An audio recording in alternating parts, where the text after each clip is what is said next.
All right, to the people. You can make fun of my trade idea. We can talk JMO. I want to hear the people want to hear the trade suggestions by Mr. Rico Beard or Mr. TJ Lang. Give me a name you want him to acquire by Tuesday. Let me hear it. I've said Montez Sweat. He's available. Reports are he will be traded, and he fits a need for this team. And he's a legit player, not some fringy bozo who's going to be, working at a video store. The name I had, unfortunately, I don't think is going to play out anymore because the Vikings beat San Fran, and they've got a pretty easy schedule. I don't think the Vikings are going to be sellers. Hunter?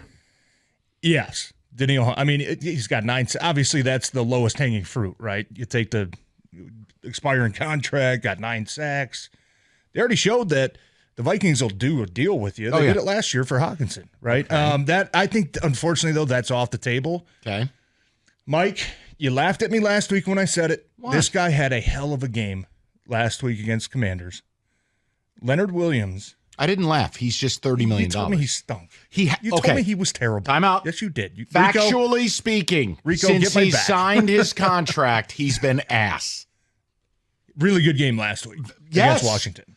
You want him? Take him.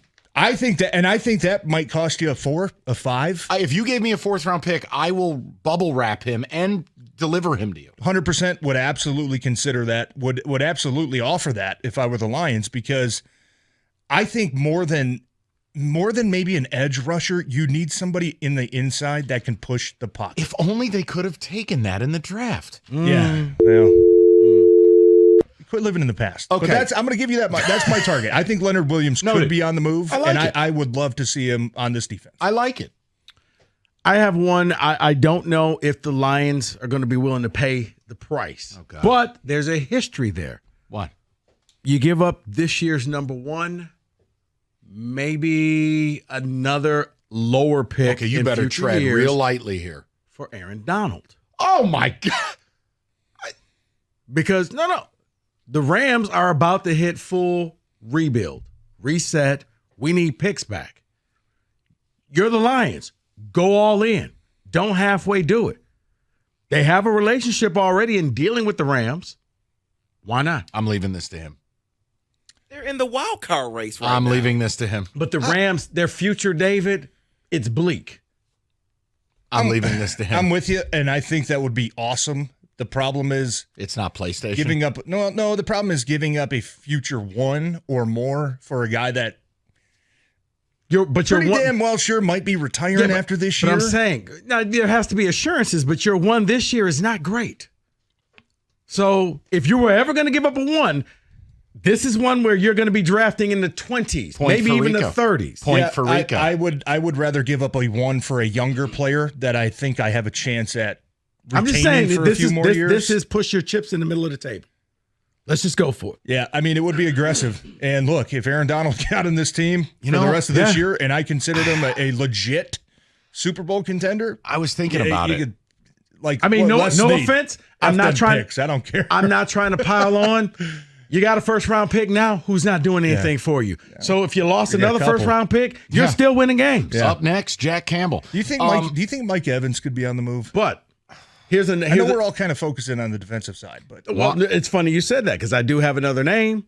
You basically stop him when the game is over on Monday and say, "Hey, you're not hopping back on the plane to Vegas. Hunter Renfrow, stay right here." Oh, you could get him for some Rice Krispie treats. Exactly. They don't even use him.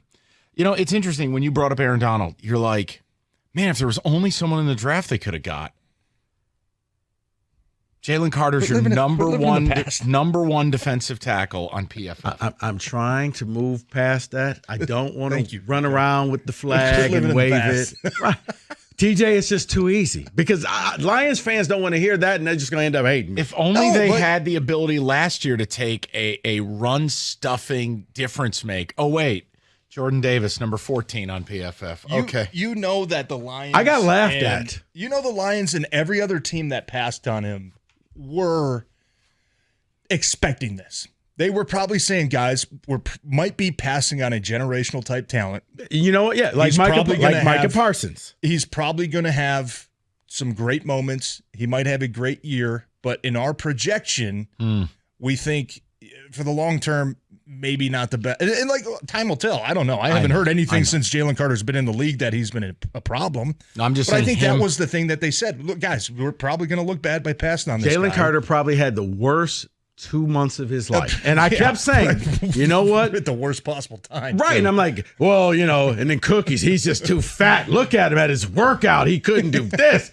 He's breathing heavy. I'm like, Cookies, the man's 320 pounds. We all breathe heavy. Yeah. Yeah. No, I'm with you. They were probably prepared for that, I would say. I wasn't.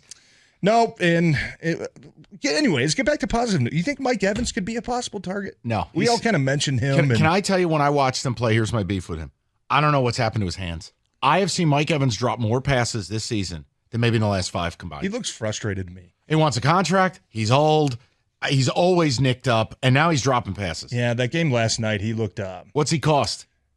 Go ahead. I'll give you my answer, but will you tell me what he would cost me? Pending free agent, I'd say you probably get him for a 3. Nope, no shot.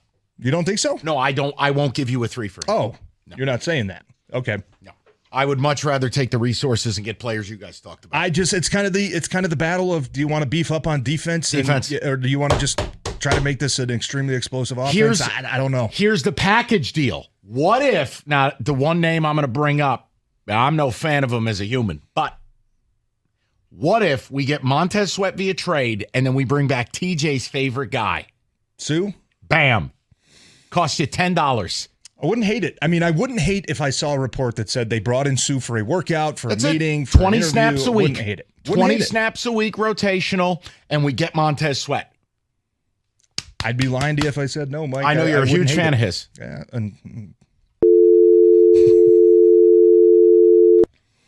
No one's a fan of I wouldn't hate it. No, okay. Wouldn't hate it. No? No. I mean, I'm just looking at some other people. You got, if you want to take Philly's, I guess, leftovers now, you could take Derek Barnett. I'm all set. Thank you. Let's go to Jay, 97.1. What's up, Jay? What's going on, guys? Listen, I'm gonna hit the J-Mo thing, but I'm gonna contextualize it. I think it's not nothing, it's not something, it's everything. Oh. So I work in a major industry across the nation, and what I do is I go to assess talent. And the way I approach it is foolproof, and it's 3 things. How do people talk about you? How do you work? And then your performance. J-Mo is a minus on all 3. The dude's a kid. He's not a professional. He doesn't perform, and nobody says anything good about him. I'm with Rico. If you could get a 4 for him or a 6, take it. Mike, you're stuck in a sunk cost fallacy. We spent a 1. We want him to be great. I hope he blows it out on Monday night and we get a 3 for him. It's time to move on. He's not going to do anything for the Lions. None of the passes from Goff to anybody else are a hot mess. I need J-Mo to adjust to the ball. He can't do it. Move on. Trade partner, it got to be Montez Sweat. If it's anybody else that doesn't turn Aiden Hutchinson into a chess piece, I don't want him. Montez Sweat, someone on the defensive end, go get him. I love this phone call, and I wish you would call more. Oh, yeah. That was well put together. It was complete sentences. It was passionate. I love Jay. And you know what? It was. This is good. And he didn't even have to tell us to hold on. He's busy, and he's at the Ross It Business sounded School. like somebody did a Mike Valenti AI call-in of his own Jay, show. great call. I'm with him, man. You can't keep sitting here speculating on what Jay. If somebody offers you something, you just take it. Okay. And you know that it may burn you in the future, but you're winning without him now. Yeah, I mean, I'm not ready to cut losses yet. No. But his value is only going to go down, TJ. How? I mean, I'm not trying to be just lack of Richard here, production. but We're doing a good job of it. If his production, how could his production probably possibly go No. down? Because if when all of a sudden you're just not getting targeted and you're getting a bunch of zeros, it's like, you're not even an option anymore. Yeah. No. Now, hey, you want to buy? No. I'll just wait till you drag him out to the curb. Yeah, I'm not there yet. But I could be wrong. We could all be wrong. Let's get some phone calls next segment. Then we'll do the picks at 3:45. This is good stuff, though, and I like how both of you opted out of that phone call. It was tremendous. It sounded like you. I mean, it was AI Mike. It was Mike's voice.